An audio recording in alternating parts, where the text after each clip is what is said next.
ചേച്ചി, പിന്നെ ഞാൻ ഈയിടെ ഒരു വാർത്ത കണ്ടിരുന്നു. റഷ്യയിൽ കുഴൽക്കിണർ കുഴിച്ചപ്പോൾ എന്തൊക്കെയോ ശബ്ദങ്ങൾ കേട്ടെന്നും അതിനെ തുടർന്ന് മൈക്രോഫോൺ ഭൂമിക്കുള്ളിലേക്ക് താഴ്ത്തിയപ്പോൾ വേദനയോടുള്ള മനുഷ്യ ശബ്ദം കേട്ടെന്നും അവർ പറയുന്നു.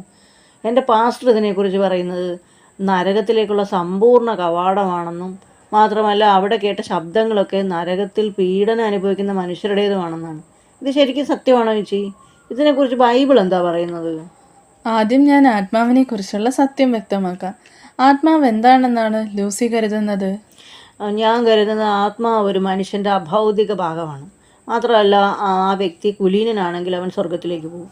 എന്നാൽ ആ വ്യക്തി ദുഷ്ടനാണെങ്കിൽ ആത്മാവ് നരകത്തിൽ ദണ്ഡനം അനുഭവിക്കും. ആത്മാവ് അനശ്വരമാണ്, അല്ലേ ചേച്ചി? അങ്ങനെയല്ല ലൂസി, അത് അനശ്വരമല്ല. എന്നാൽ ഭൂരിഭാഗം മതങ്ങളും ആത്മാവ് അനശ്വരമാണെന്നും അതിന് മരിക്കാൻ കഴിയില്ലെന്നും പഠിപ്പിക്കുന്നു. എന്നാൽ ബൈബിൾ പഠിപ്പിക്കുന്നത് ഇതിൽ നിന്നും തികച്ചും വ്യത്യസ്തമാണ്. മോൾ